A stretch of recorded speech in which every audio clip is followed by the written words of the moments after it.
what is good PR, but also there are cases I have found something in the local paper about local business, and then they put that front and centre in their marketing, like look at me in the press. Can you just comment on that, Nick? I think it's a great start. I think it's a good opportunity. I believe all media is good media.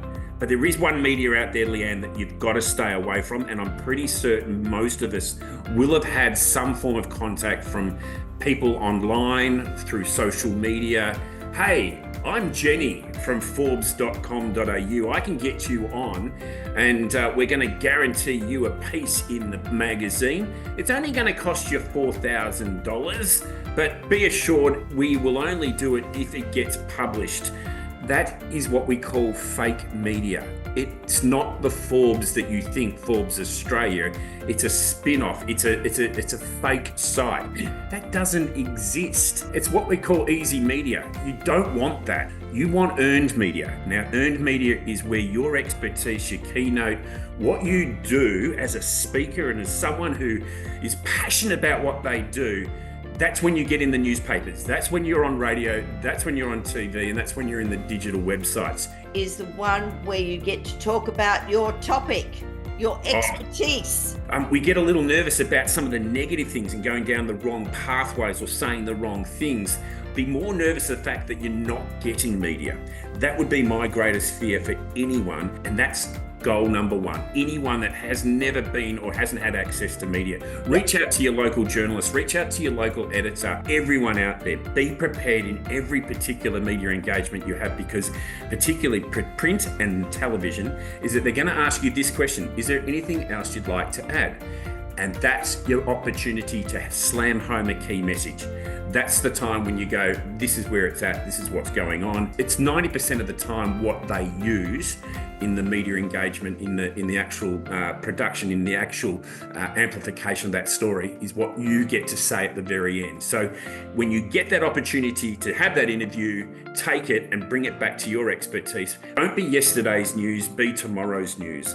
And this is about actually seeing for the future, seeing what you can be doing, and just keeping that tap, tap, tap going. Trust the process. Trust the process here. This is a classic thing for all media talent and experts in there. If you don't put your hand up to say, hey, I am an expert, I am a speaker, I'm a commentator, I've got an area, a niche of expertise that I'm good at, the media's not going to be tapping on your door. So, what is the best way to pitch? I mean, do you just send an email? Do you call them and bug them?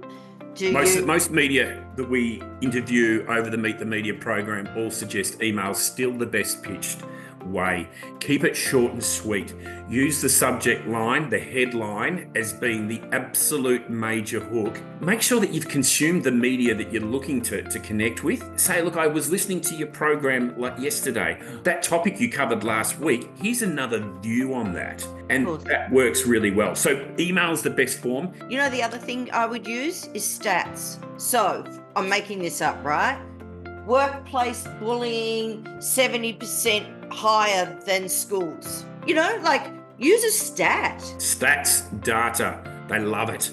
Now, I want to just mention what I call news hacking. We call it newsjacking in our world, and it's newsjacking, jumping on a topic or a subject that's going around at the time. You identify that a week out, or even in some cases 2 weeks out, and look at what kind of conversation, or what could you offer to the piece that would be a little bit different, that's a little left of centre or a little right, something that's not the norm, or just a different voice, but be a part of it.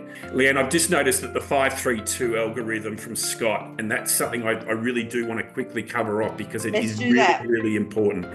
I want everyone on this webinar today to start thinking about this. For any basis of as a speaker, you want to do five radio interviews. You want to do 3 opinion editorials. I'll talk about that in a sec. That's for the newspapers. And 2 TV interviews. 5, 3, 2.